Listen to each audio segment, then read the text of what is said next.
Fala pessoal, sejam bem-vindos ao nosso webinário de abertura do Congresso, né? Então hoje a gente está num dia muito especial. Estamos aqui gravado porque esse negócio de fuso horário dá um bug na nossa cabeça, né, JP? E hoje a gente está com um convidado muito especial, que é o nosso amigo JP Caneiro, o brasileiro que está na Austrália faz anos, já virou australiano. Você deve ter um canguru em casa agora. E JP, por favor, se apresente. Acho que poucos te conhecem aqui no Brasil, no geral, então acho que é legal você falar um pouquinho quem tu é aí. Beleza. Bom, em primeiro lugar, queria agradecer a vocês dois a esse convite, uma iniciativa legal, principalmente nesse momento aí que o mundo está vivendo, né, dessa pandemia global. É bacana de ver diferentes iniciativas para dividir conhecimento e alcançar pessoas em casa, né? Então, obrigado aí pela presença. E bacana de apresentar em português também, né? Espero que dê certo. Se vocês sentirem um sotaque aí, vocês já sabem que é isso, tá, gente? Então, cara, eu mudei para Perth, na Western Australia, fazem 15 anos já. O objetivo foi de vir para cá na época o Brasil estava começando a ter cursos de terapia manual e tal, e eu e um colega meu, o Roberto Krug, que é fisioterapeuta lá no Sul, a gente queria muito aprender a terapia manual. A gente veio para a Austrália para fazer o mestrado clínico na Curtin. E aí a passagem de volta eu perdi, né? Que foi uma mudança bem grande, assim, foi uma mudança de raciocínio clínico muito grande. E o que eu me deparei quando eu cheguei aqui foi aquele momento de transição onde a terapia manual já era muito forte na Austrália, mas o aprendizado de controle motor estava começando a tomar uma forma maior. Então, aquela ideia toda do transverso e do core stability, então foi um processo de mudança muito bacana, assim, de ver. E eu vim de um lugar eu fiz meu mestrado em biomecânica na URGS, em Porto Alegre. Então, a minha cabeça estava bem naquele período, né, de biomecânica clínica, de aprender a fazer o hands-on. E aquele foi um aprendizado muito bom. Mas teve esse viés do controle motor. E eu, em breve, durante o mestrado, né, o Roberto e eu começamos a fazer o nosso projeto de pesquisa com o Peter O'Sullivan. E depois do mestrado, eu comecei a trabalhar com ele na clínica. Então, já fazem 12, 13 anos aí que eu estou trabalhando com ele na clínica. E foi uma amizade bacana que se formou, e ele é um baita mentor para mim. Então, da onde eu venho, assim, no sentido de escrever papers e de querer fazer pesquisa, a raiz é o paciente, né? A ideia é de tentar,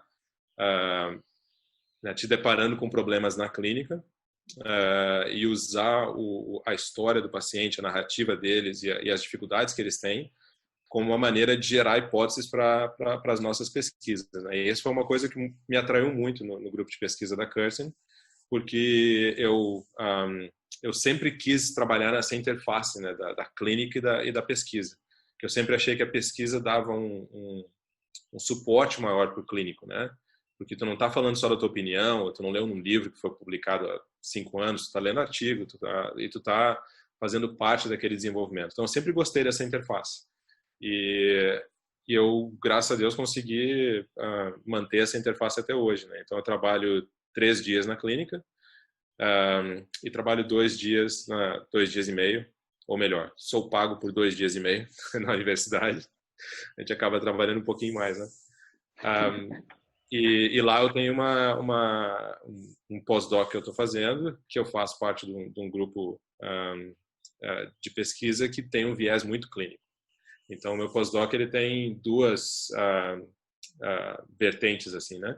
Eu faço parte de um centro de excelência em pesquisa para osteoartrite do quadril e joelho, e o stream que a gente trabalha é de procurar por alternativas não cirúrgicas para tratamento de pessoas que têm osteoartrite de quadril e joelho. Então, e o meu foco ainda maior é no joelho, né? que é uma área muito bacana que está expandindo bastante, mudando bastante a concepção de osteoartrite, né? E como a gente faz o manejo de dor com esses pacientes.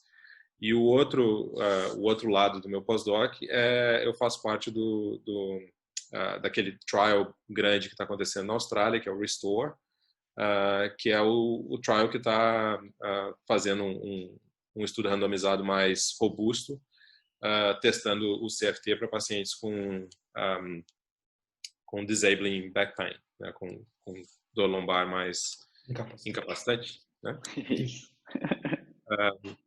Então, o meu papel nessas duas vertentes é de trabalhar bastante com o paciente, né? Então, a gente faz muito estudo qualitativo, de tentar entender essa narrativa do paciente, e a nossa maneira de trabalhar é bastante comportamental, assim, né? Então, talvez eu tenha que fazer um parêntese para dizer que a população clínica que eu vejo 80% são pacientes que têm dor persistente, né? Tem dor há mais de 3 meses.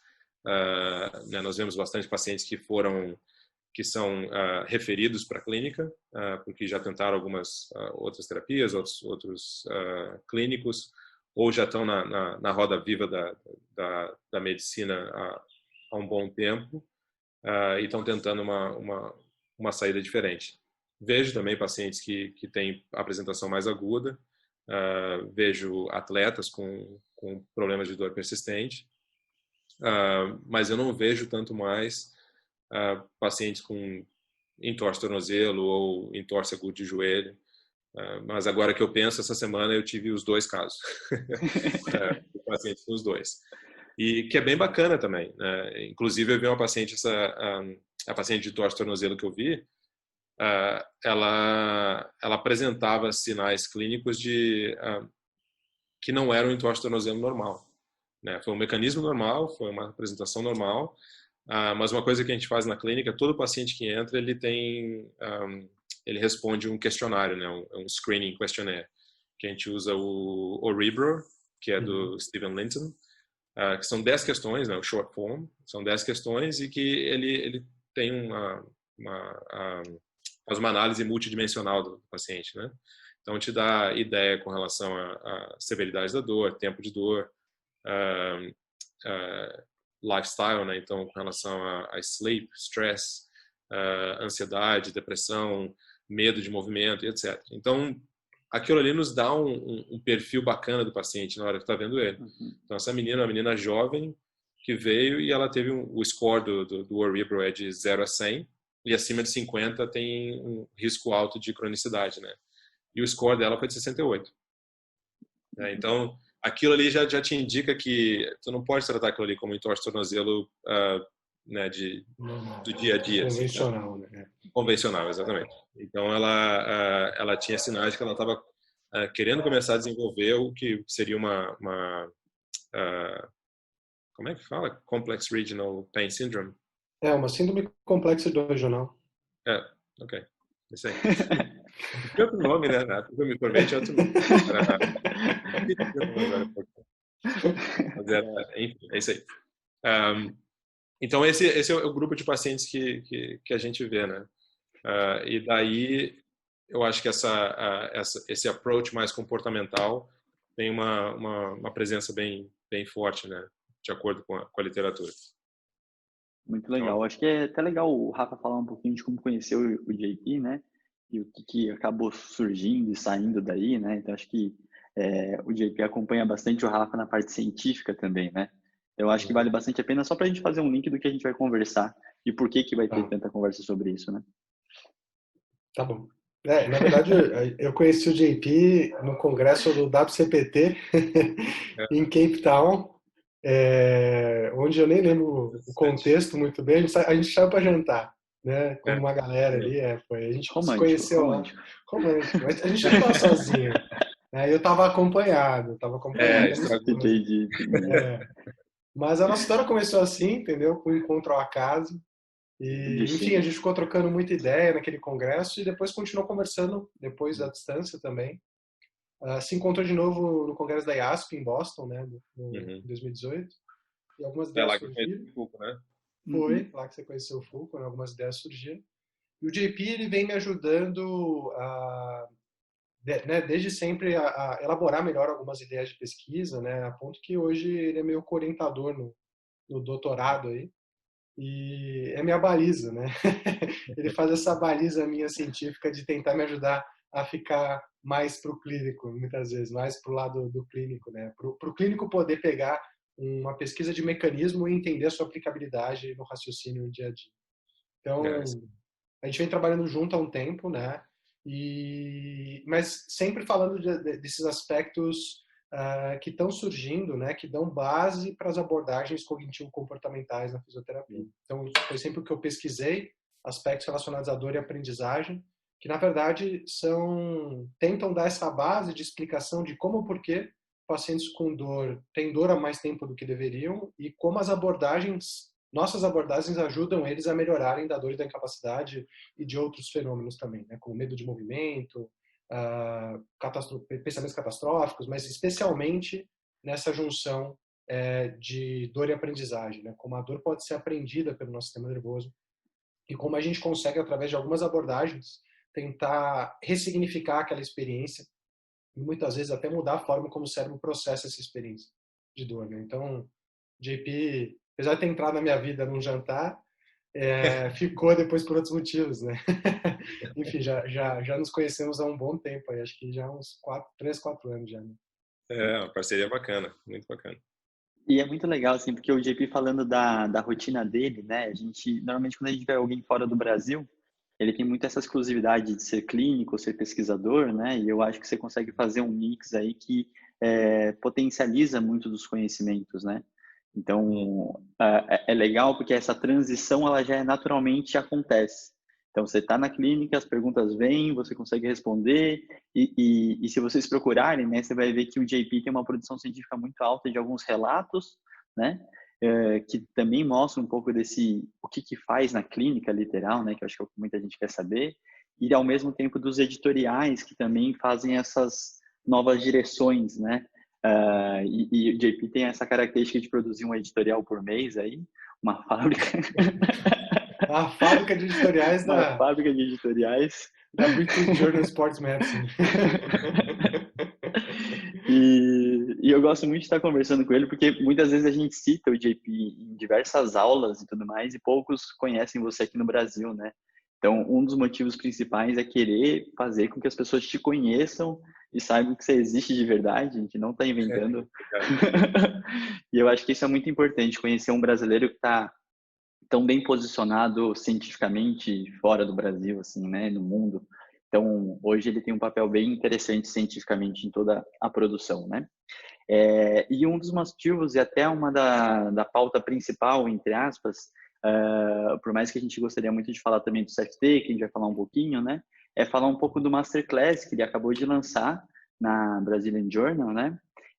E quando a gente fala um pouco do paper com o próprio autor, eu acho que o mais legal é sempre entender o background, né? O que veio por trás, como que foi construído e por que saiu da forma que saiu, né? Eu acho que entender essa parte de trás, né? É bem interessante. Então, se você puder falar um pouquinho tanto do CFT, né? E aí até do próprio Masterclass, eu acho que é interessante. Legal, cara. Então, esse Masterclass foi uma oportunidade muito bacana, né? Que o Brazilian Journal me deu. E eu tiro essa oportunidade aqui para dizer que o trabalho que os caras estão fazendo é espetacular, né, velho? A rapidez de crescimento do Brazilian Journal tá fenomenal. Tu olha a lista de autores de todas as edições, são sempre autores de alto calibre. Então, eles estão fazendo um trabalho muito bacana. E essa conversa do editorial começou ainda quando o Léo Costa era o editor-chefe, né? Só que eu tava no final tava bem no foco do doutorado, então a gente deixou mais para depois. Aí o Rafael retomou esse contato, a gente veio conveiro e que é o Zambelli, não é o Rafa, né? É o Rafael Zambelli. É o Zambelli. Ele entrou em contato comigo depois de um webinário que a gente tinha feito para a IASP, e a gente manteve contato, então foi uma oportunidade bacana, né, que eu tive um prazer muito grande de escrever e ter um paper aceito no Brazilian Journal. E o background desse paper, ele começou meio que através de um outro paper, né? Vocês devem ter visto já o Back to Basics, que é aquele dos 10 fatos que todo mundo deveria saber sobre dor lombar. E o background daquele paper, ele vem de observar clínicos durante o treinamento que nós fizemos para um trial de back pain, né? Então, o meu papel, né, um dos meus papéis nesse trial era de treinar os clínicos, né, juntamente com o Peter, e parte do treino era dos clínicos atenderem pacientes ao vivo e a gente sentar e dar feedback e etc. E a gente viu mais ou menos 80 pacientes ou mais durante o processo de treinamento. E o Peter ele começou a anotar algumas dessas histórias, né? E quando eu estava com os pacientes eu anotava, e depois a gente trocando figurinhas a gente começou a ver que tinha uns temas muito comuns, né? De crenças que pacientes se apresentavam, que eram muito comuns e muito fortes na sociedade, né? E que algumas dessas crenças ditavam o comportamento e as ações que aqueles pacientes tomavam com relação ao manejo dos seus problemas de dor. Então, esse foi o background para escrever o Back to Basics, que era específico de dor lombar.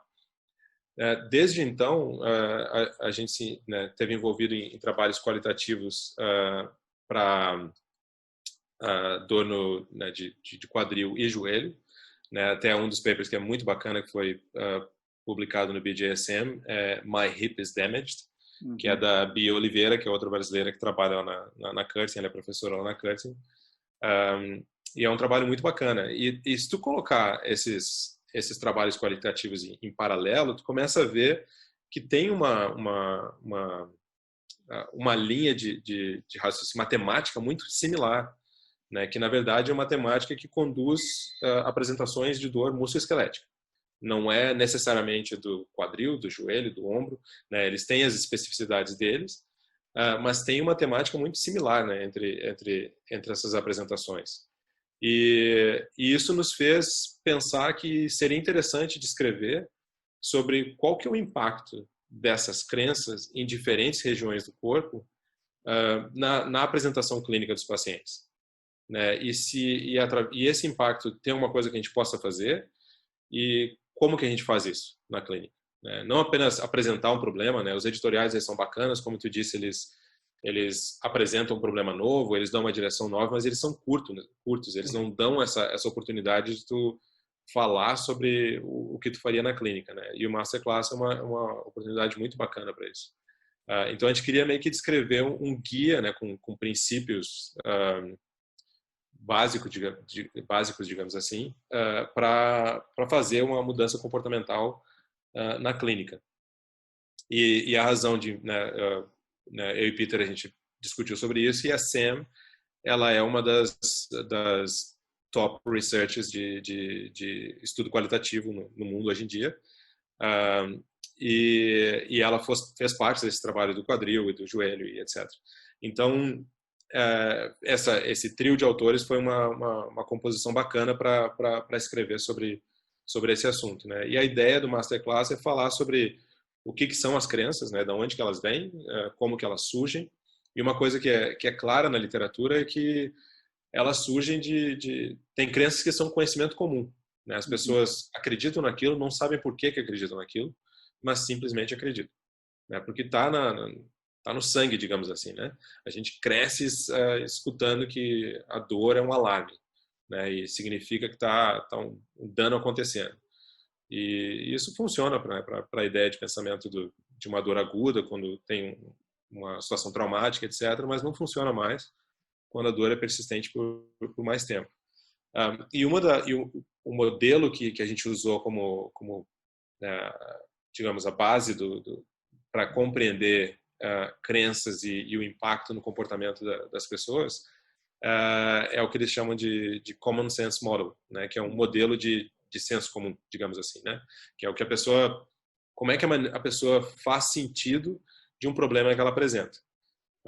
E a gente descreve isso no paper, e esse modelo ele foi um resultado, né? Ele existe faz, né, desde 1800 e bolinha, né? Mas para descrever percepções sobre doenças em geral, né? Mas o trabalho da SEM, que foi completamente qualitativo, tentando compreender as trajetórias de pacientes com dor lombar, né, durante o doutorado dela, ele levou a esse modelo e tentando adaptar esse modelo para a compreensão de dor lombar. E agora a gente está expandindo esse modelo para compreender dor musculoesquelética, que foi isso que a gente tentou fazer naquele paper. Uhum. E esse modelo, ele praticamente, basicamente, ele quer dizer da seguinte maneira, né? Se tu apresenta um sintoma, né? Tu quer saber o que é esse sintoma, né? O que é, de onde que ele vem, por quanto tempo que ele vai ficar por aqui, o que ele significa, quais são as consequências, né? Então, talvez o exemplo mais simples seja uma dor de cabeça, né? Tu acorda com uma dor de cabeça, tu fala, o que é? É uma dor de cabeça. O que eu fiz ontem? Eu fiquei conversando com o Leandro e com o Rafael até tarde, tomei um copo de vinho, tomei 2, tomei 3, fui dormir 3 da manhã, acordei às 5, dor de cabeça, né? Aí o que tu faz? Vou me hidratar. Aí a minha ação baseada naquela representação do problema, ou a ação que eu tomo é baseada na representação do problema. Né? E o problema é representado baseado no quê? Em experiências passadas, em conversas, né, que a gente tem em família, etc. Todo mundo tem dor de cabeça, é isso que se faz com a dor de cabeça. Né? Toma água, exercita, e se não passou, toma um Panadol, uma coisa assim, né? Aí a dor de cabeça passou, significa que a ação que você tomou foi positiva, a tua resposta emocional é positiva, e o processo é coerente, né? Agora, 3 dias depois eu tô com dor de cabeça ainda. Já dormi bem, já me exercitei, já tomei água, já tomei Panadol, já tomei Voltaren, e nada, a dor de cabeça está ali ainda. E continua essa dor de cabeça. Aí daqui a pouco eu começo a prestar mais atenção, eu tenho outros sintomas, daqui a pouco eu converso com uma tia minha que me lembra que o marido dela faleceu porque ela teve um tumor no cérebro. Aí a minha reação emocional com relação a isso é bem diferente, meu comportamento já é diferente. E aquelas ações que eu tomei até então, elas são incoerentes. Então elas não levam à solução do problema, elas levam a questionamento daquelas ações. E uma das respostas emocionais é o distress, é o medo. Então, isso nos dá um exemplo simples, né, que todo mundo convive com dor de cabeça, para entender como é que a gente faz sentido disso. Né? Então, a dor lombar, a dor de quadril, a dor de joelho, a dor de ombro, ela tem um processo similar. Né? Começa a ter dor nas costas, tu pergunta o que é essa dor, de onde que ela vem, o que eu fiz, quais são as consequências. E se tu pensa que foi simplesmente foi um entorcezinho bobo que eu fiz na academia, então eu vou fazer uns alongamentos aqui, a dor passa, beleza. Né? Agora, quando a dor não passa, aí vira um problema. Né? E o caso que a gente coloca no paper, né, do Jamie, é um caso clássico dessa narrativa que acontece, né? Dele já ter tido experiências passadas de ter um pouco de dor na academia e quando ele sentiu essas dores, ele deu uma descansada, fez os alongamentos e a dor passou. Mas dessa vez não passou. Né? E não passou por 3 dias, não passou por 4 dias, ele tomou um remédio mais forte, não passou. Aí começa, né, na cabeça, aquela ação não funciona mais. Né? Então o que é isso? O que está acontecendo? Aí ele vai no médico. Aí o médico fala, vamos dar uma olhada nas tuas costas. Ele fala, tu tem degeneração na tua lombar. Né? Todo esse peso que tu levantou durante esses anos, né, tava te dando um sinalzinho e agora a coisa ficou feia. Aí a representação já é outra. Né? Não é um entorcezinho na academia, não é um esforço maior. É uma degeneração da estrutura do meu corpo. Isso automaticamente faz a pessoa se sentir mais vulnerável. Né? Isso acontece com todo mundo? Não.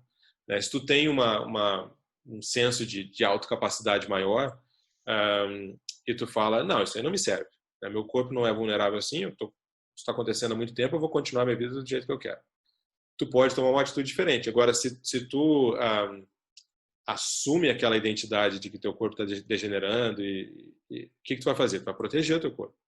Né? Tu diminui a tua atividade física, ele trabalhava como bombeiro, né? Então é uma atividade que é extremamente física. ele tem que estar forte, ele tem que estar ativo, isso diminuiu. Aí tu toma aquelas ações e a dor não passa. Se bobear, a dor aumenta.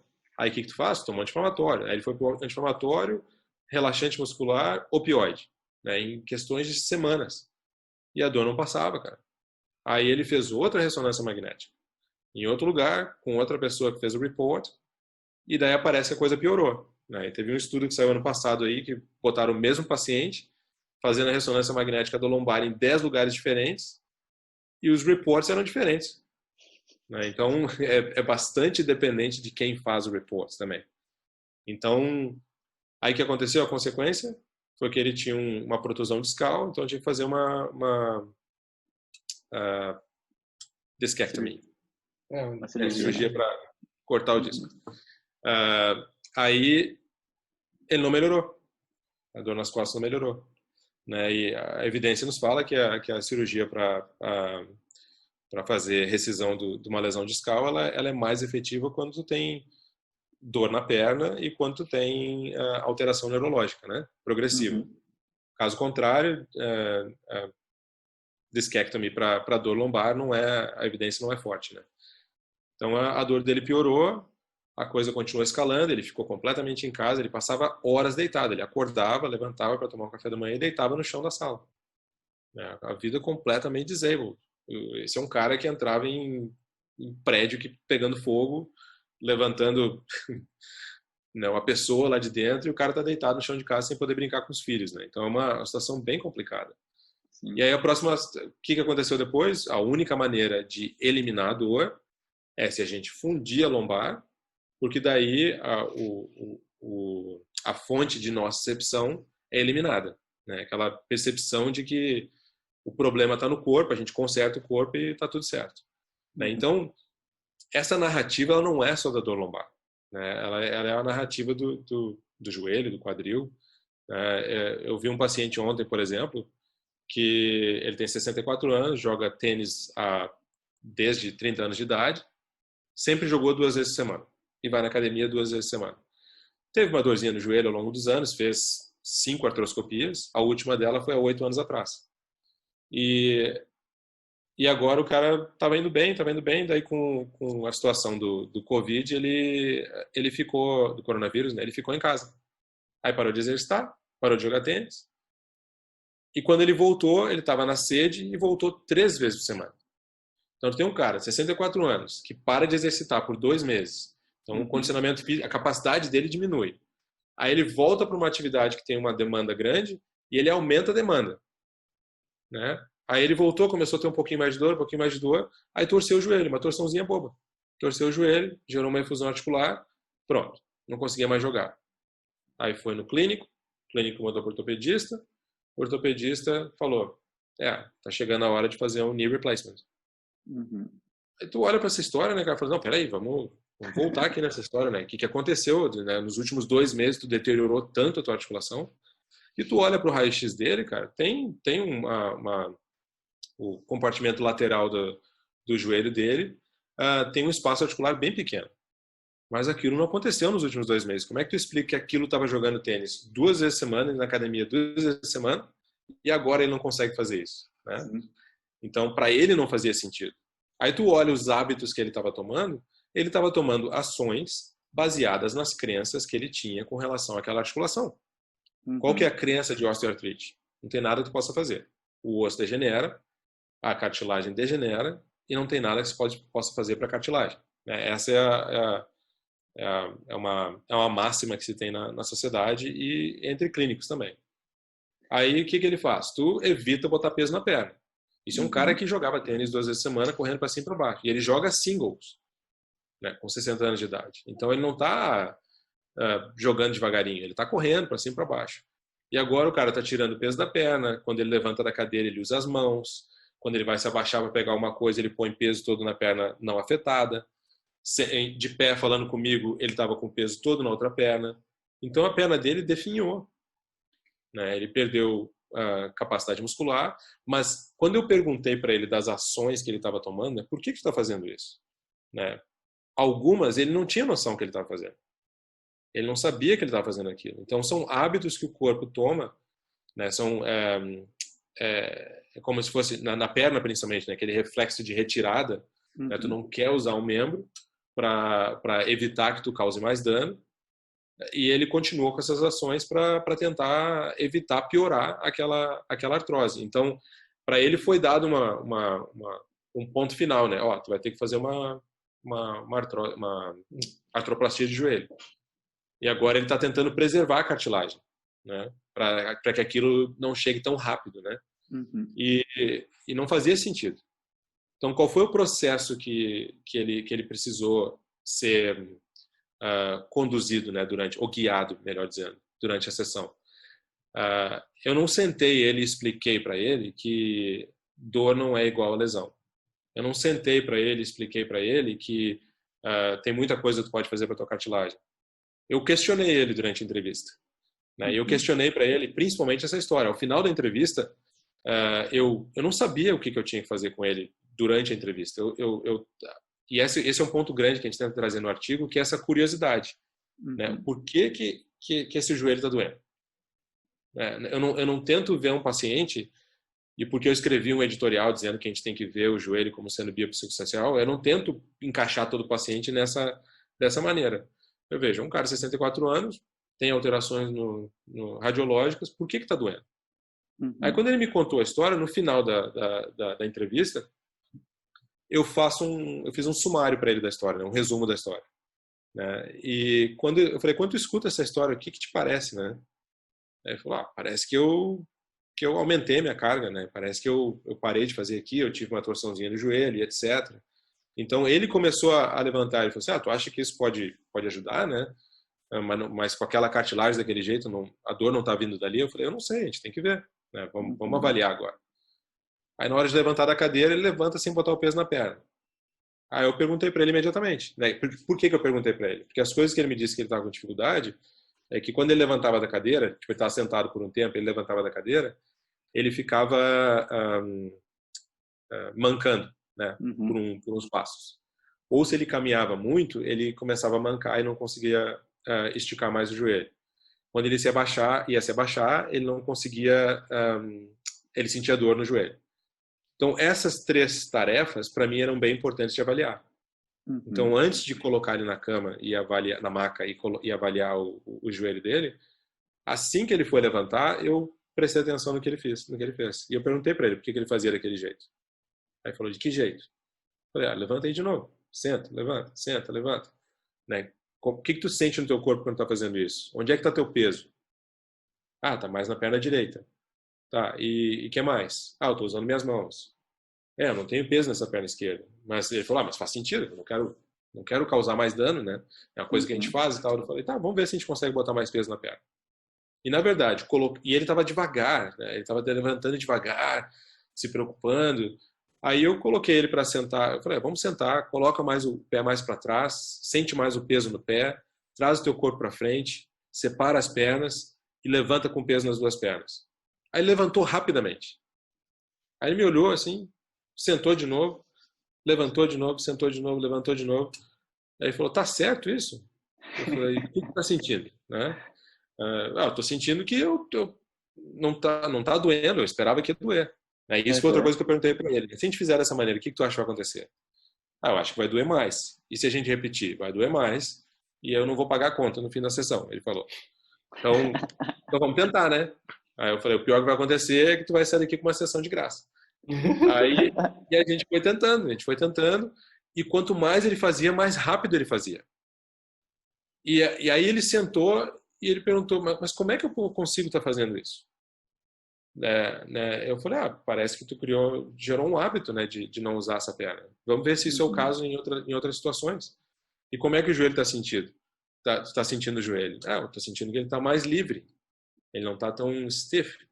Ele não está... e o desconforto não é diferente do que era levantando do outro jeito. Né? E aí, quando ele caminhava, ele não usava o pé dele, ele não puxava o chão com o pé. Ele usava o pé meio que fixo, assim, em dorsiflexão. Uma maneira de proteger o joelho. Só como é que tu protege o joelho? Tu contrai a musculatura da perna, tu não mexe o tornozelo, tu não puxa o chão qual é a primeira articulação que vai tomar porrada? É o joelho. Né? Aí o que acontece? Ele falou, ontem eu estava caminhando, eu dei 500 passos, daqui a pouco a minha perna trancou, eu não conseguia mais usar a perna. Aí eu coloquei ele para caminhar e ele caminhando devagar e tentando, né, proteger aquela perna e, na verdade, aumentando a frequência de passada dele e dando para ele essa intenção de empurrar o chão, né, com o pé, né, e que ele inicialmente não conseguia. A gente fez uma estratégia para tentar ver se ele conseguia fazer aquilo. Aí ele pegou a ideia. Aí, usando o pé, ele caminhava com mais de uma maneira mais normal, né, e mais normal para ele, né? Que eu perguntei para ele, essa maneira nova que tu está fazendo, com relação à maneira que tu estava fazendo até então, qual delas é mais parecido com o teu jeito? Ele falou, essa nova é o jeito que eu estou mais acostumado a me sentir caminhando. Então, esse approach, né, comportamental, ele é muito importante porque isso são coisas que ele faz todos os dias. Todos os dias ele levanta da cadeira, todos os dias ele caminha, todos os dias ele fica de pé conversando com alguém. Então, ele tem que fortalecer o quadríceps, claro, tem que fortalecer o hamstring, tem, e a panturrilha dele. Pô, cara, era quase 5 centímetros de diferença do outro lado. Né? Então, é uma diferença muito grande. Tem que fortalecer? Tem. Agora, se ele começar a usar essa perna no dia a dia, será que isso não conta para o condicionamento daquela perna? Se ele conseguir ter funcionalidade com aquela perna de uma maneira, com um comportamento mais normalizado, sem aumento de sintomas, isso vai contar para a capacidade dele de usar aquela musculatura de uma maneira melhor. Vai diminuir essa contração que ele estava fazendo ao redor do joelho. Aí, quando a gente acabou isso, eu coloquei ele deitado e fui examinar o joelho dele. E o joelho dele, realmente, ele tinha perdido, ele não tinha extensão completa do joelho, mas isso aconteceu desde a última artroscopia que ele fez. Só que, ao final da sessão, depois de ter usado mais a perna, ele estava atingindo extensão praticamente completa.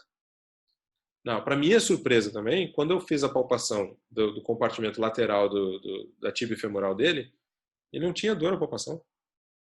Não tinha sensibilidade local.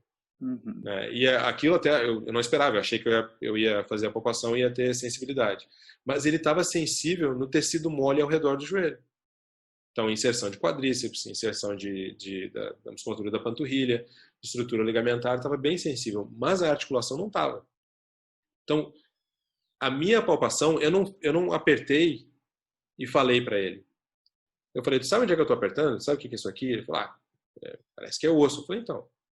Aí tá vendo ali o raio-x que a gente acabou de ver? É aqui que eu estou apertando. O que tu sente? Nada. Né? Tem pressão. E o outro lado? A pressão é um pouquinho menor que eu sinto aqui. Beleza. E quando eu aperto aqui no tecido mole? Esse está mais sensível do que o outro lado.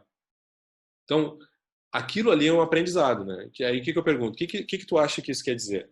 Ele falou assim, me parece que aonde é para estar doendo, não está doendo. Tanto quanto eu esperava. Então, essas reflexões que são, né, no início comportamentais, né, ou melhor, no início da entrevista, elas são puramente cognitivas. Ele está me dando a história dele, eu estou fazendo perguntas e a gente está refletindo junto na história dele. Aquilo gera um questionamento. Então, se a gente pensa naquele modelo do senso comum, tu está meio colocando umas question marks nas ações dele, na representação dele, nas informações que ele tem. Aí depois, no comportamento, tu está dando uma experiência para ele. Tu está guiando o paciente para uma experiência que talvez seja menos negativa. Nesse caso, foi bem menos negativa do que ele esperava. E isso gera questionamentos. Até então, eu não fiz nenhuma afirmativa do que eu acho que ele tem que fazer.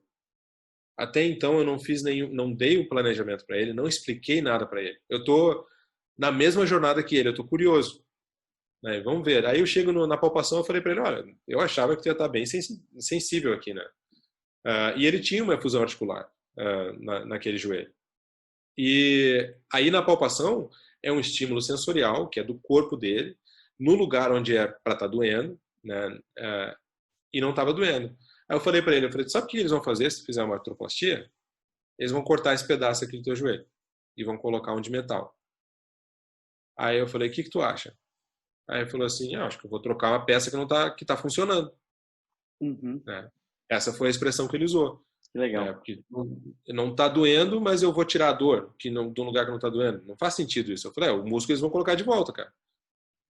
Aí ele falou, tá, então tu acha que eu não devo fazer? Eu falei, a gente conversa no final. Né?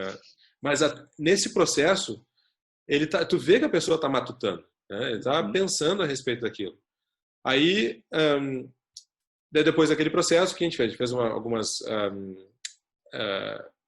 atividades que ele fez de levantamento de perna, levantamento de quadril. Aí ele teve uma cãibra nos isquios. Aí ele falou, nunca não tenho cãibra quando eu jogo e tal. Eu falei assim, uma das coisas que gera cãibra é a falta de condicionamento. Né? Então, ao final desse processo, eu perguntei para ele, eu falei, quais foram as mensagens que tu levantou nessa sessão de hoje, né, até agora? Ele falou, eu estou confuso, para te falar a verdade, né, porque eu não estou usando a perna e quando eu uso foi tão, né, incomodou tanto quanto eu achava, mas eu estou tanto quanto me incomoda quando eu não uso, mas eu estou movimentando de uma maneira mais normal, eu estou movimentando de uma maneira mais rápida.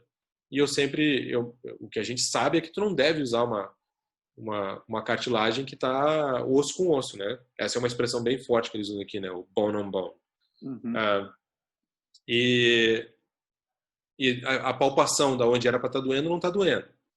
Então eu tô confuso, né? E aquela conversa que a gente teve no início, né? Que tu levantou a possibilidade de eu ter tido essa alteração de carga, né? De passar de 2 vezes para 3 vezes, de ter treinado menos.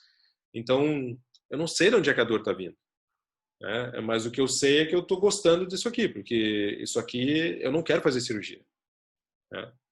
Aí, nesse processo, a gente sentou e eu comecei a perguntar para ele. Né? Eu falei, quando é que tua dor começou? Tanto tempo. Beleza. O que aconteceu naquele período mesmo? Eu tive que ficar em casa em isolamento, diminuir a atividade física. E isso eu vou escrevendo.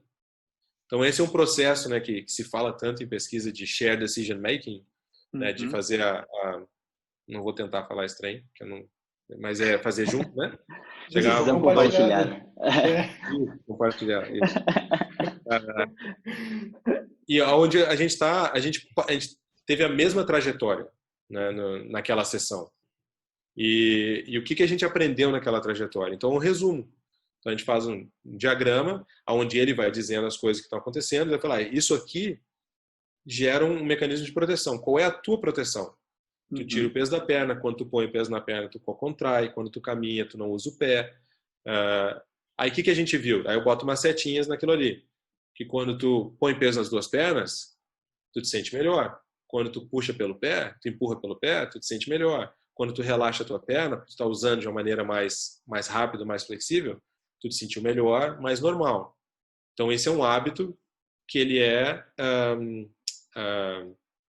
helpful, né? É uma coisa que vai te ajudar. É uma coisa positiva. E se tu fizer a coisa negativa, tu sensibiliza mais as estruturas ao redor da tua articulação e isso te gera dor e tu fica preso nesse processo, né? De dor, proteção, sensibilização e etc. Agora, se a gente quebrar isso por mudar esses hábitos, talvez a gente diminua a sensibilidade com o tempo, né? E tu tá aqui agora, né? Esse é o diagrama daqui. Aonde tu quer ir? Eu quero voltar a jogar tênis 2 vezes por semana, ir para academia, etc. Eu falei, e qual que é o gap que tem isso aqui? Eu fiz demais, o joelho está doendo agora e eu perdi musculatura. Então, o processo é de normalizar o comportamento, aumentar a função com o mesmo desconforto ou diminuindo o conforto gradativamente, o desconforto gradativamente, aumentar a tua capacidade e resumir as tuas atividades. Qual que é o pior que pode acontecer nesse processo? Ao tentar resumir tuas atividades, tu continuar tendo dor. Ou a gente não conseguir progredir. Aí, o que vai ter acontecido nesse processo? Tu vai estar com a perna mais forte, tu vai ter quebrado alguns hábitos, e aí tu pode fazer uma decisão, mas essas mudanças elas vão se manter. E se a decisão de cirurgia for necessária, tu não perdeu tempo. Né? O que a literatura, e daí vai um pedaço de de educação para o paciente. O que a literatura nos mostra é que se você for direto para a cirurgia ou se você quebrar hábitos, né, no caso dele não era pertinente, mas perder peso, né, alterar hábitos de sono, etc. Tu for num estado saudável melhor para a cirurgia, o teu resultado é melhor.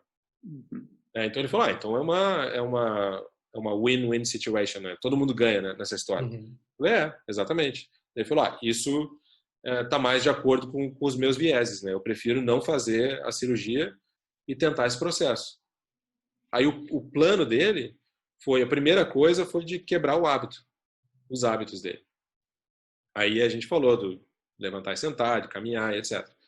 A segunda coisa foi dele resumir algumas atividades físicas. Ele estava com medo de voltar para a bike dele, de fazer o ergômetro, né, do remo. Uhum. E a gente voltou a fazer. Eu falei, eu estimulei ele encorajei a fazer essas atividades, que é uma maneira cíclica de botar carga na articulação, e retoma um pouco a questão do cardio dele, etc. E coloquei os exercícios específicos para ele fortalecer a panturrilha dele, o quadríceps dele, que tiveram o intuito de aumentar a capacidade dele para que ele possa manter aqueles hábitos novos. Isso é que é o interessante, né? Que eu poderia, por exemplo, dar só para ele os hábitos, só mudança de hábito. Uhum. Ele pode até fazer, mas talvez quando ele vá caminhar 2 quilômetros, ele não tem perna para fazer aquilo. Ele está tentando empurrar o chão, mas ele não tem perna para fazer. Né? Ou ele quer levantar da cadeira de uma maneira melhor, ele levantou tantas vezes no dia que a perna fadigou. Então, o exercício, ele aumenta a capacidade para sustentar o hábito novo. Né? E ele é um mecanismo de repetição onde tu estimula um hábito novo. Então, os exercícios, eles são alinhados com o hábito dele. E na direção do que ele quer fazer. Então, isso que a gente explica no Masterclass. Né? Esse é o guia no sentido, né, de tentar entender o paciente, né? Como é que tu entende o teu problema? Baseado nisso, quais são as ações que tu toma? Quando tu toma essas ações, como que tu faz isso? Né? E quando tu faz isso, o que acontece? Se a gente mudar essas ações, qual a expectativa que tu tem, né, do que vai acontecer? Vamos testar? Aconteceu o que tu estava esperando? Por que não aconteceu? Vamos repetir para ver se não foi só uma sorte da primeira vez? E vamos repetir de novo? E vamos repetir de novo? Então, tu meio que tu cria, né, ao final da sessão, o objetivo é de criar uma experiência que foi, em primeiro lugar, desafiou as crenças e, em segundo lugar, começou a criar um caminho para uma crença nova. Um comportamento novo. Que é legal que ele que descobriu essa crença nova, não é? Não foi você que só informou ele, né? Eu acho que isso é o mais crucial de entender esse processo, né? Porque senão é só informativo, né? Você fala, você tem que esperar ele acreditar e ele tem que esperar, e aí grande chance disso não acontecer tão profundamente ou tão enraizado na pessoa, né? Exatamente. E o bacana disso um aspecto importante disso é que a pessoa ir para casa, né? Se ele saísse da sessão, né? Ao final da sessão eu perguntei para ele: quando chegar em casa e for explicar para tua esposa, né, o que aconteceu hoje aqui, o que tu vai dizer para ela que é a causa da tua dor? Aí ele vai dizer: olha, a causa da minha dor, exatamente, a gente não tem como, né, colocar o dedo nela, mas as coisas que estão fazendo eu manter essa dor no meu joelho estão relacionadas aos meus hábitos, as coisas que eu faço no dia a dia. Né? E eu aprendi hoje que quando eu uso a minha perna, na verdade, faz bem para a minha perna. Eu não sei o que está acontecendo ali com a cartilagem, mas não doeu hoje. Tem que continuar tentando. Né? E eu ser ativo faz bem para mim, para eu poder voltar aos meus objetivos. E a cirurgia vai ser uma coisa que a gente pode discutir no futuro, mas agora eu tenho um plano. Então, para mim, isso aí, esse resumo dele no final foi ouro, né? Porque ele pegou os aspectos principais da nossa conversa. Uhum. Né? Se naquele momento ele tivesse dito, eu ganhei os exercícios novos, né? Vim no físio, eu sempre ganho exercício, tenho que fortalecer minha perna e vamos ver no que dá. Uhum. Aí se eu tiver tempo na sessão, eu vou corrigir aquilo. Eu vou dizer, tem certeza que é só exercício? Vamos olhar essa planilha que eu te dei aqui de novo. Tem certeza que é só isso que a gente conversou? E eu questiono para tentar retomar. E é uma coisa que eu vou tentar reforçar na próxima sessão. Uhum. Mas esse resumo, ele faz ele resume a sessão, né? Mas ele também me dá uma garantia de que ele vai aplicar aquelas estratégias no dia a dia. E essa integração do que ele aprendeu no dia a dia é o que gera o que a gente, né, que é um dos aspectos que o Rafa está estudando, que é esse aspecto de generalização de aprendizado. Né? Que a gente vê isso acontecendo de maneira negativa, quando a pessoa entra, né, desenvolve dor, e a gente tenta ver isso de uma maneira positiva quando, né, criando hábitos novos e tentando que isso entre no dia a dia da pessoa. Uhum. Então é um resumo meio longo aí da tua pergunta. Não, que isso. Ela foi. Eu tinha vários comentários para fazer durante, mas a história ela tem uma continuidade tão legal que não fazia sentido cortar, né? Mas uma coisa que eu acho muito interessante pensar, e eu acho que é legal até deixar bem esclarecido, que é as consequências, o que era desfecho principal para a gente, como fisioterapeuta, de, sei lá, uns 10 anos atrás, né? Hoje a gente vai entendendo que elas são consequências, que se eu ficar focado naquilo, do tipo, é força, é estabilidade, é falta de amplitude, e eu ficar trabalhando aquilo de uma forma tão isolada, ela é um grande enxugar o gelo, né? Então você fica lá e você não consegue entender o quanto essa crença, por isso que essa conversa tem relação com isso, essa crença influencia. Então, foi um dos melhores exemplos para a gente conseguir entender a consequência física que a gente olhava, que a gente ainda olha, mas tem que entender o que está por trás dela, né? Que é muito diferente da gente falar daquela forma superficial, né? Que a gente vai atuar na causa do problema, né? Uma frase que a gente usa muito na fisioterapia, que eu acho que ela tem essa coisa, entre aspas, superficial do entendimento, que quando a gente fala de entender o processo, acho que tá nessa história, né? Ela é uma história que facilita muito, e é legal que, assim, sabendo como que vai ser o congresso, você preenche de diversas formas o que a gente vai falar separadamente. Então ela vai ser um grande make sense. O congresso vai ser um make sense de todo esse processo que você falou, né? Então eu acho super legal a gente conseguir esclarecer isso, usar essa história de base porque vai acontecer, né? E até para a gente não delongar tanto, né? Rafa, não sei se você quiser fazer algum comentário específico. Eu acho que ele resume o papers, acho que nem precisa, brincadeira, precisa ler ainda, assim. Uma coisa legal, assim, na fala do JP, eu acho que a gente gosta de estudar esses aspectos cognitivos e comportamentais, né?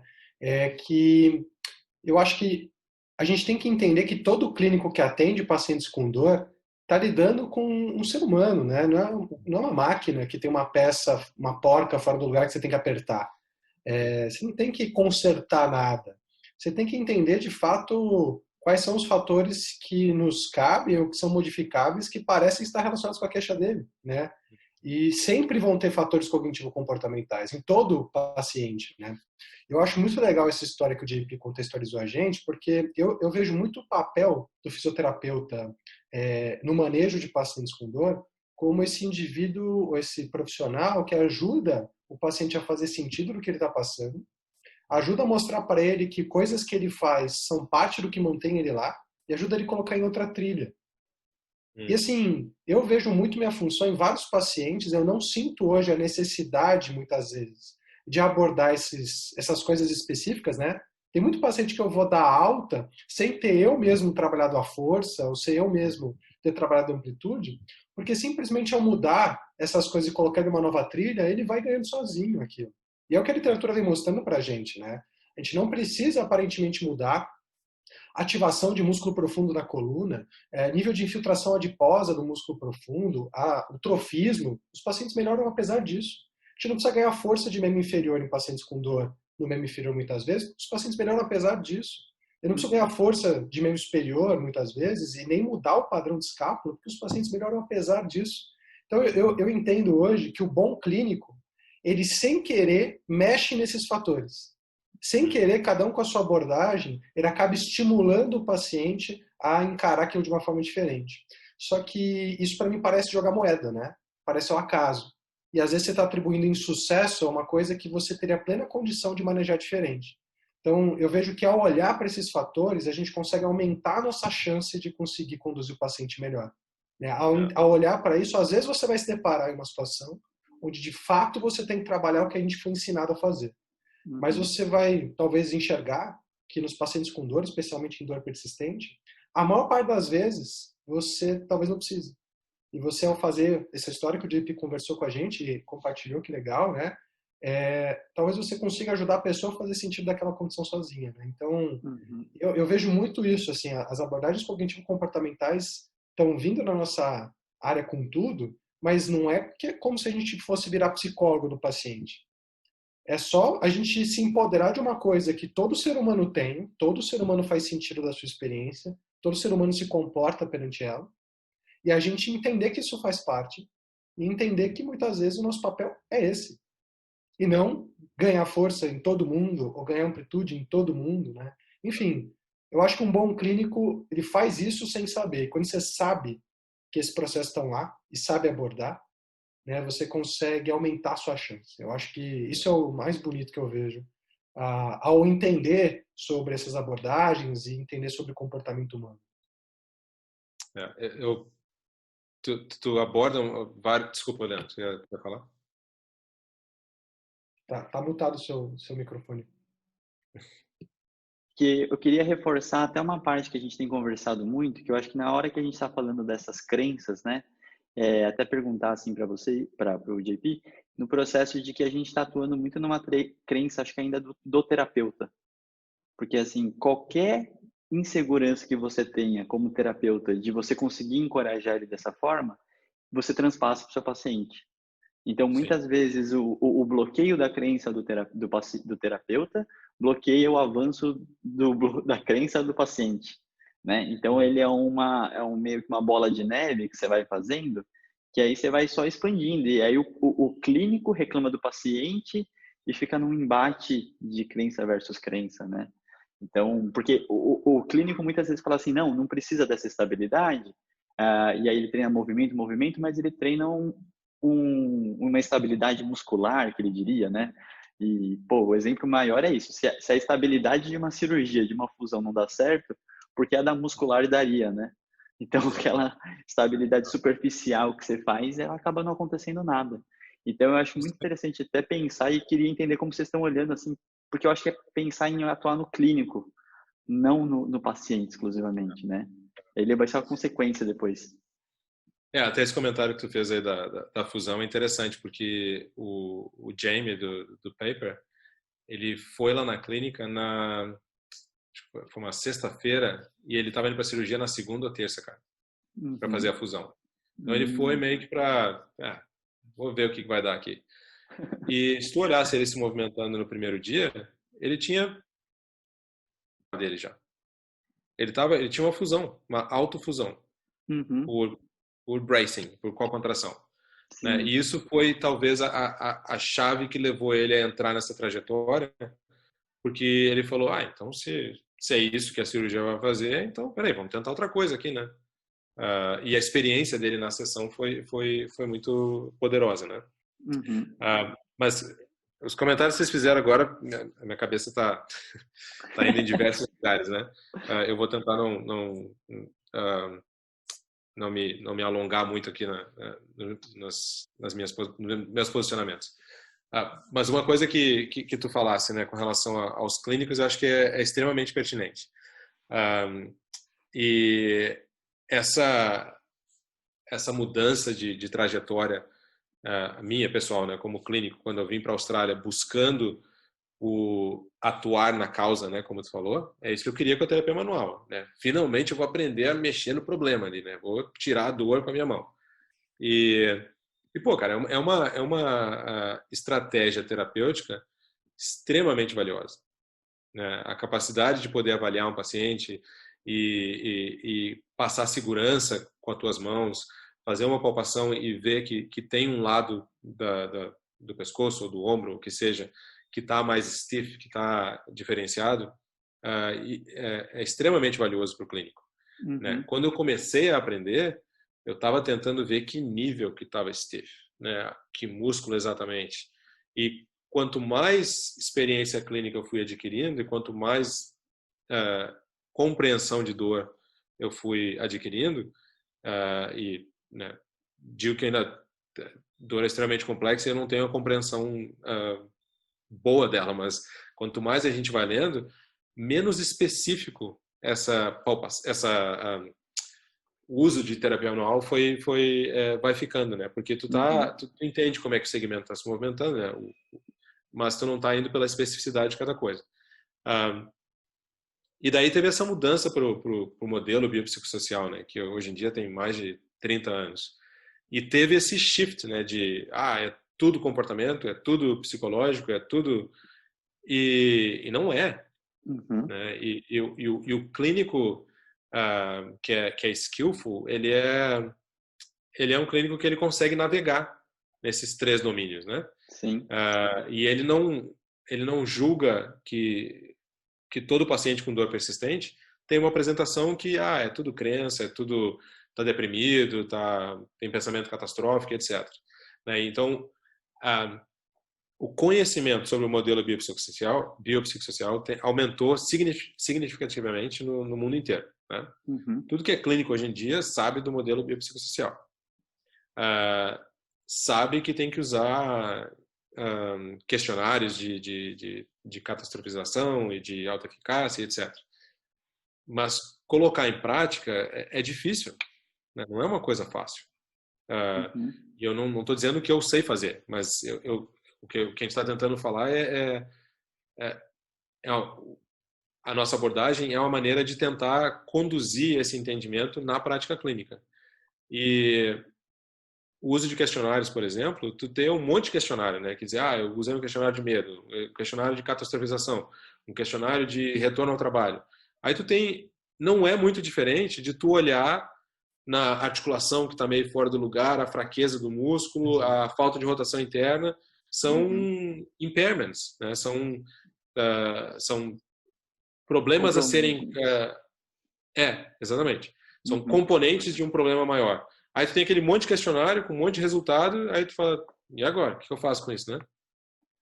O controle motor está baixo, não tem mobilidade, está catastrofizando e tem problema social.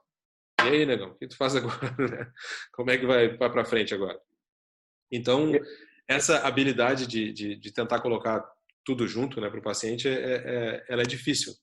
E esse comentário que tu fez, Rafael, a respeito de usar a psicologia, né, para o paciente, né, isso que a gente falou aqui desse paciente que eu comentei, das crenças, a crença ela é cognitiva, ela está no domínio psicológico, mas ela não é, a crença daquele paciente ele não precisa de um psicólogo. Né? A crença dele é um entendimento errado do problema. É que nem eu tentar resolver a equação de matemática. Né? Se meu entendimento está errado, o resultado está errado. Né? Então é uma questão de tentar entender. Tem um aspecto psicológico? Tem, mas eu não estou tentando curar a depressão do paciente. Esse cara, ele teve um score alto no Oribro, né, de 7 de 10 com relação à depressão. Né? Aí eu perguntei para ele, né? Eu falei, tu colocou um valor alto aqui, né? Isso é com relação ao quê?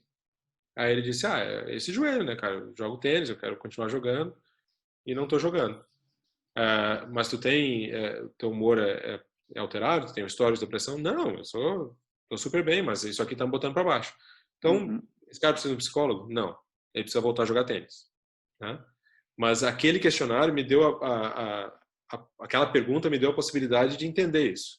Se ele tivesse um histórico de depressão, né, aí eu ia perguntar, tu tem suporte com relação a isso? Eu tenho suporte, mas isso aqui está aumentando o problema. Beleza, vamos lidar do problema. Agora, se ele tem um histórico depressivo, se ele tem uma atitude depressiva, se ele está com dificuldade de de se motivar a fazer, a entrar nesse plano de manejo, aí eu vou trabalhar com um psicólogo, que é o caso do Jamie no paper, aonde ele foi até um certo ponto e ele ficou estagnado em uma hipervigilância do corpo, né? Então tudo que ele mudou os hábitos dele, mas virou meio que paranoico a respeito dos hábitos. Não fiz a coisa direito, então vai doer. Por que está doendo agora? Ele ficou nesse estado. Aí um psicólogo da dor entrou no processo. Só que o psicólogo da dor entrou no processo baseado na conversa que ele teve com a gente. E o médico entrou no processo para tirar os medicamentos que ele estava tomando, os opioides que ele estava tomando. Então era um ciclo de e-mails, cartas e ligações onde os 3, 4 estavam falando sobre passando a mesma mensagem para o paciente, né? Então ele precisou de um psicólogo e as sessões do psicólogo elas eram muito baseadas nesses experimentos comportamentais que aconteciam na sessão da física, né? Então isso é muito bacana, que é o que a gente fala no paper também sobre o manejo integrado entre profissionais da saúde, né?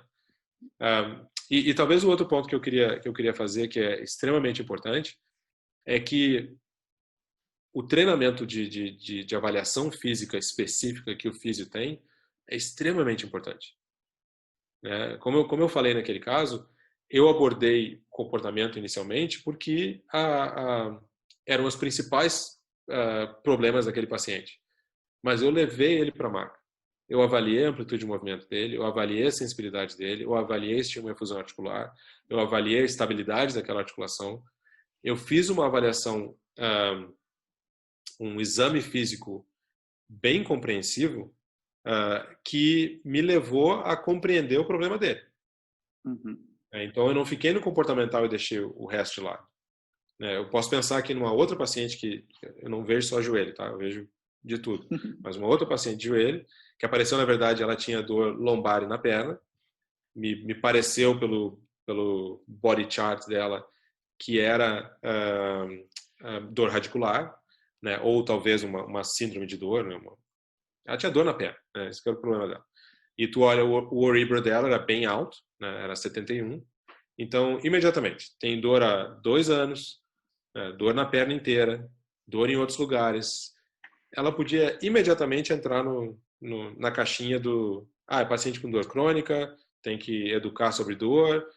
E quando tu avalia ela, quando tu destila todos aqueles problemas, o principal problema dela era essa dor que ela tinha atrás do joelho e na parte lateral e posterior da panturrilha dela. E ela sentia que o joelho dela não estava certo.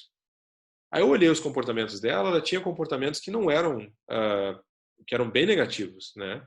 Ela levantava da cadeira sem botar o peso na perna, ela caminhava com uma mancando, né? Fortemente. Mas quando eu fiz uma avaliação neurológica, não tinha nenhuma anormalidade. Ela conseguia encostar as 2 mãos no chão. A lombar dela estava ok. Quando eu avaliei o joelho dela, ela tinha uma prótese de joelho. Quando eu avaliei o joelho dela, ela teve uma insuficiência de cruzado posterior. Ela, de um pós-cirúrgico, ela fez uma cirurgia de artroplastia onde se mantiveram os cruzados. E ela teve uma insuficiência do cruzado posterior. Ela teve um momento onde ela foi para a cirurgia sem fazer uma pré-reabilitação. Ela foi sem perna nenhuma.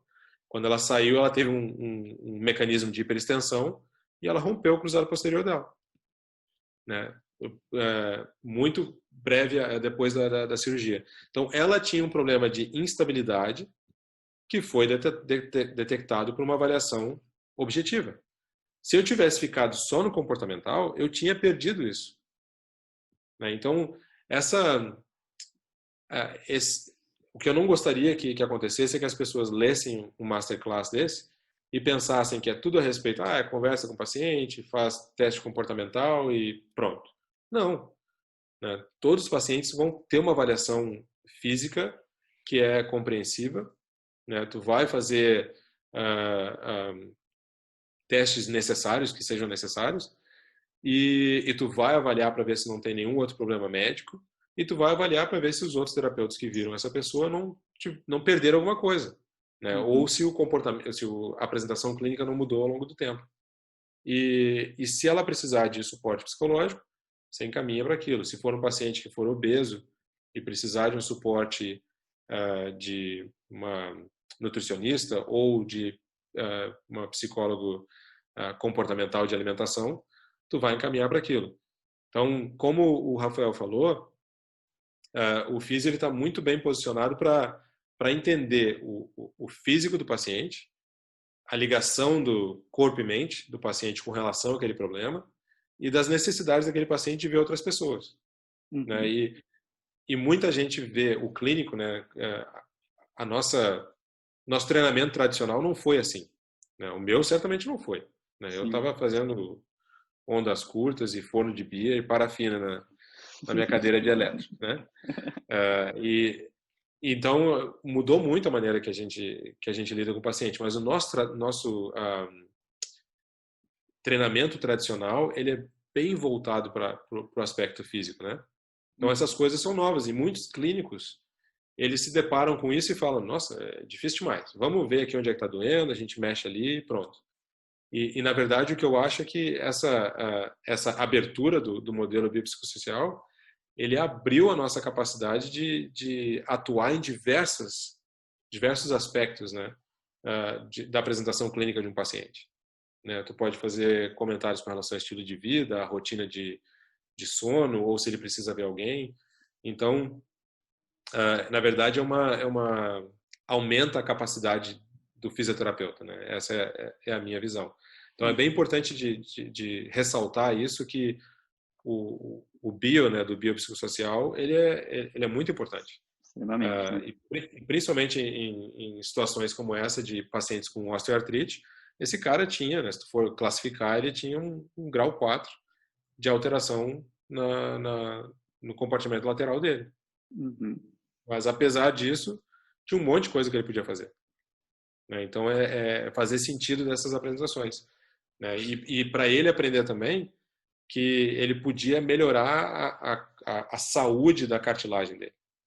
Ele não vai aumentar a cartilagem dele, mas ele pode aumentar a capacidade da cartilagem dele de tolerar carga, né? Que é o que a gente faz com tendinopatia, por exemplo. Total. Não, é muito legal essa visão. JP, eu infelizmente eu preciso terminar, porque a gente tinha programado uns 40 minutos, a gente está chegando numa hora e 15 aí. Eu queria muito agradecer, acho que deu um puta início, assim, do que a gente vai falar. Ainda bem que eu não gravei minha aula, porque agora eu vou colocar várias coisas diferentes.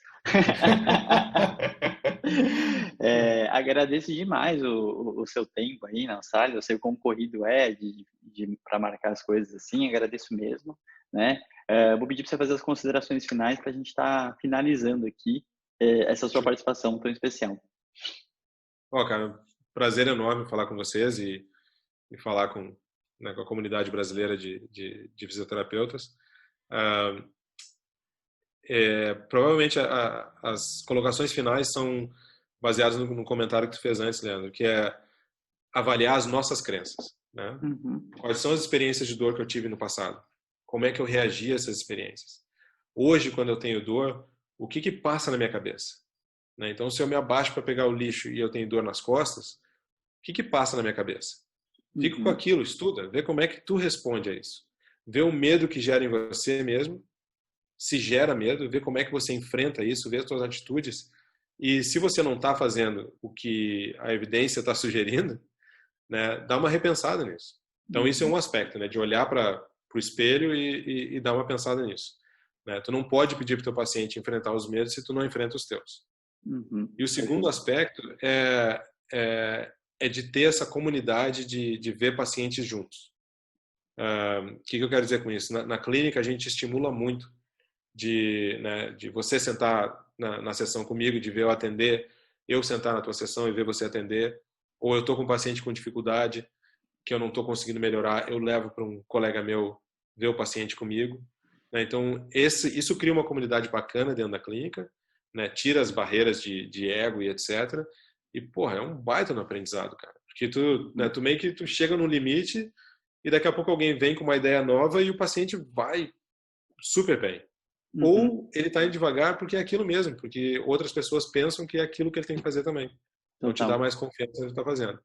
E o último comentário é com relação por exemplo, a se filmar atendendo um paciente. Se tu trabalha sozinho, tu não tem colegas, coloca ali uma câmera, coloca o iPhone, te filma, senta, assiste e chora no cantinho depois. E foi o que eu fiz muitas vezes. Né? Que tu não consegue, né? Com relação à comunicação, tu não te dá conta que tu cortou o paciente, tu não te dá conta que tu deu uma aula, tu ficou 5 minutos falando pro cara. Um negócio que podia ter perguntado para ele, feito ele falar por 4 minutos e meio, né? Então essas são considerações que a gente coloca no paper, né? Seria legal o pessoal dar uma lida no paper e eu, né, fico aberto a perguntas se quiser mandar e-mail, etc. Mas obrigado mais uma vez pela oportunidade. Que isso, eu que agradeço, GP. Então, Rafa, por favor, finalize também da tua parte. Eu não vou também me delongar, não. Eu acho que a gente vai falar muito sobre esses assuntos no Congresso. E uma colocação que o JP colocou, eu acho que só vale ressaltar, né? A ideia do biopsicossocial, eu vejo que existe uma dificuldade de entendimento do modelo, assumir que esse modelo pode ser aplicado no dia a dia clínico, não é só no Brasil, no mundo todo, né? Tem vários papers qualitativos com fisioterapeutas fora do Brasil falando isso. Ou os físios olham e entendem que existem outros fatores, mas não sabem o que fazer com isso. Ah, tá bom, eu entendi que o medo é importante, e aí? Eu não sei o que fazer com isso. Ou existe um entendimento errado do biopsicossocial, né, olhando só para esse lado psicossocial. E aí isso gera dois lados, né? As pessoas que só fazem isso, só querem olhar para isso, e as pessoas que têm uma formação muito bio e falam, eu não acredito nisso. E não é isso, né? A ideia do modelo, por isso que eu tenho ressalvas com o nome, porque é um modelo multidimensional, que mostra para a gente que vários fatores podem influenciar na queixa do paciente. E os fatores biológicos continuam existindo, só que a gente tem que entender para quem, porque não é para todo mundo, em especial em pacientes com dor crônica, né? Então, não é largar a mão da nossa identidade profissional, não é a gente virar psicólogo, é só a gente entender que a gente trata ser humano e não uma máquina, né? E que vai sempre fazer parte de todo o quadro um aspecto psicossocial, né? A questão é, assim como nem todo mundo você precisa abordar um aspecto bio, talvez nem todo mundo você precisa abordar um aspecto psicossocial.